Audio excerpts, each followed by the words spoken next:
विदेश में पढ़ाई या नौकरी, ये सपना कई लोग देखते हैं, है ना? पर इस सपने को सच करने का पहला स्टेप क्या है? एक ऐसा कदम जिसके बिना आगे बढ़ना लगभग नामुमकिन है। आज हम उसी के बारे में बात करने वाले हैं। सोचिए, यूके, कनाडा, ऑस्ट्रेलिया या अमेरिका, किसी इंग्लिश स्पीकिंग कंट्री में पढ़ना या काम करना, अगर ये किसी का भी प्लान है तो एक नाम है जो बिल्कुल पता होना चाहिए, आईएलटीएस। जी हाँ, यही वो चाबी है जो दुनिया के बेस्ट कॉलेजेस और कंपनियों के दरवाजे खोल सकती है। तो चलिए सबसे पहले यही समझते हैं कि आखिर ये आईएलटीएस है क्या भला और इसकी इतनी जरूरत क्यों है। जैसा कि यहाँ लिखा है, ये दुनिया का सबसे पॉपुलर इंग्लिश टेस्ट है, पर ऐसा क्यों? वेल, आईएलटीएस का पूरा नाम है international English language testing system. सीधा सा मतलब है, ये एक टेस्ट है, एक ऐसा टेस्ट जो ये परखता है कि किसी की इंग्लिश कितनी अच्छी है, खासकर उन लोगों के लिए जो किसी ऐसे देश जाना चाहते हैं जहां सारा कामकाज, पढ़ाई लिखाई इंग्लिश में ही होती है। और ये कितना पॉपुलर है, इसका अंदाजा इस नंबर से लगाइए, 20 लाख से भी ज्यादा। सोचिए, हर साल दुनिया भर में इतने लोग ये टेस्ट देते हैं। ये वाकई में एक बहुत बड़ा आंकड़ा है। पर बात सिर्फ नंबर्स की नहीं है, बात है भरोसे की। दुनिया भर में 10,000 से ज्यादा ऑर्गेनाइजेशंस, मतलब टॉप की यूनिवर्सिटीज से लेकर देशों के इमिग्रेशन डिपार्टमेंट तक, सब आईएलटीएस स्कोर पर भरोसा करते हैं, उसे मानते हैं। और सबसे अच्छी बात क्या है पता है? टेस्ट देने के लिए लंबा इंतजार नहीं करना पड़ता। साल में 48 दिन ये टेस्ट होता है, मतलब ऑलमोस्ट हर हफ्ते।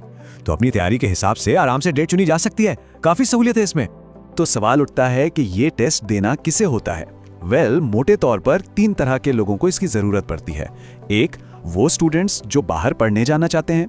दूसरे, वो प्रोफेशनल्स जिन्हें दूसरे देश में नौकरी करनी है। और तीसरे, वो लोग जो ऑस्ट्रेलिया, कनाडा, न्यूजीलैंड या यूके जैसी जगहों पर इमिग्रेट करना चाहते हैं, मतलब वहां बसना चाहते हैं। ठीक है, तो अब जब ये समझ आ गया है कि आईएलटीएस क्या है, तो अगले जरूरी सवाल पर आते हैं। कौन सा आईएलटीएस देना है? जी हाँ, इसमें 2 ऑप्शंस होते हैं, एकेडमिक और जनरल ट्रेनिंग। और सही टेस्ट चुनना बहुत बहुत जरूरी है। तो फिर इन दोनों में फर्क क्या है? देखिए, बहुत सिंपल है। अगर मकसद है हायर एजुकेशन, मतलब किसी यूनिवर्सिटी या कॉलेज में पढ़ना या किसी प्रोफेशनल बॉडी में रजिस्ट्रेशन करवाना, तो एकेडमिक मॉड्यूल देना होगा।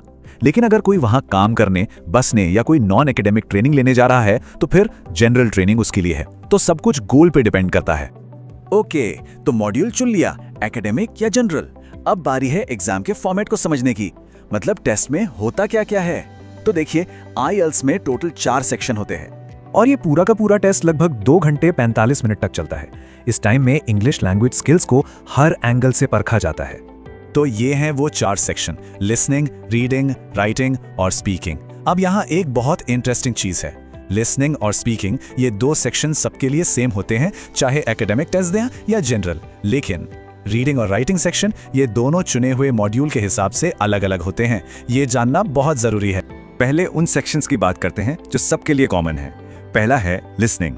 इसमें नेटिव इंग्लिश स्पीकर्स की 4 अलग अलग रिकॉर्डिंग सुनाई जाती हैं और फिर उस पर बेस्ड 40 सवालों के जवाब देने होते हैं। और दूसरा है स्पीकिंग। ये एक फेस टू फेस इंटरव्यू जैसा होता है एग्जामिनर के साथ, जो 3 पार्ट्स में बटा होता है।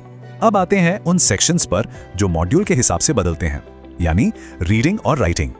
रीडिंग में देखिए, एकेडमिक वालों को थोड़े मुश्किल एकेडमिक टाइप के पैसेज मिलते हैं। वहीं जनरल ट्रेनिंग वालों को रोजमर्रा की जिंदगी से जुड़े टेक्स्ट, जैसे कि एडवर्टाइजमेंट या नोटिस पढ़ने को मिलते हैं। राइटिंग में भी यही फर्क है। एकेडमिक में किसी चार्ट या ग्राफ को एक्सप्लेन करना होता है और जनरल में एक लेटर लिखना होता है, तो कंटेंट काफी अलग हो जाता है। चलिए, एग्जाम का फॉर्मेट तो समझ आ गया। अब आखिरी और सबसे प्रैक्टिकल बातों पर आते हैं। टेस्ट के लिए रजिस्टर कैसे करना है और जो स्कोर मिलेगा उसका मतलब क्या होता है। रजिस्ट्रेशन का प्रोसेस ना काफी सीधा सा है। सबसे पहले तो ये डिसाइड करना होता है कि टेस्ट कंप्यूटर पे देना है या पेपर पर। फिर अपना मॉड्यूल चुनिए, एकेडमिक या जनरल। इसके बाद अपनी पसंद का टेस्ट सेंटर और डेट सिलेक्ट कीजिए। फिर बस अपनी डिटेल्स भरनी है, पासपोर्ट की एक कलर्ड कॉपी अपलोड करनी है और फीस पे कर देनी है। बस हो गया रजिस्ट्रेशन। हाँ, एक चीज का खास ध्यान रखना है, एक वैलिड पासपोर्ट होना ही चाहिए, ये मैंडेटरी है। इसके बिना ना तो रजिस्ट्रेशन हो पाएगा और ना ही टेस्ट दे पाएंगे। तो ये सबसे जरूरी डॉक्यूमेंट है। अच्छा, टेस्ट दे दिया, अब आगे क्या? तो जो स्कोर आता है वो 2 साल के लिए वैलिड रहता है और रिजल्ट्स वो भी काफी जल्दी आ जाते हैं। आमतौर पर टेस्ट के 13 दिन बाद रिजल्ट पता चल जाता है। तो ये स्कोर होता क्या है? आईएलटीएस में ना बैंड मिलते हैं, 1 से लेके 9 तक के स्केल पर। 9 बैंड मतलब आप एक्सपर्ट हैं, इंग्लिश के मास्टर, और 1 का मतलब है नॉन यूजर। ज्यादातर यूनिवर्सिटीज और जॉब्स के लिए एक अच्छा स्कोर 6 से 8 बैंड के बीच माना जाता है। जो फाइनल स्कोर होता है वो चारों sections, listening, reading, writing, speaking के बैंड्स का एवरेज होता है। और एक बात याद रखिएगा, ज़्यादातर जगहों पर कम से कम 6.5 ओवरऑल बैंड की ज़रूरत होती है। कई बार तो हर एक सेक्शन में भी एक मिनिमम स्कोर लाना पड़ता है। तो कुल मिलाकर कहानी यह है कि आइल्स सिर्फ एक इंग्लिश का टेस्ट नहीं है, ये एक तरह से पासपोर्ट है, एक भरोसेमंद, पूरी दुनिया में माना जाने वाला टेस्ट जो किसी को भी इंग्लिश स्पीकिंग वर्ल्ड में एंट्री दिलाता है। सपनों की तरफ पहला और सबसे जरूरी कदम। तो अब सवाल सिर्फ एक है, किसी की भी आइल्स की जर्नी कब शुरू हो रही है?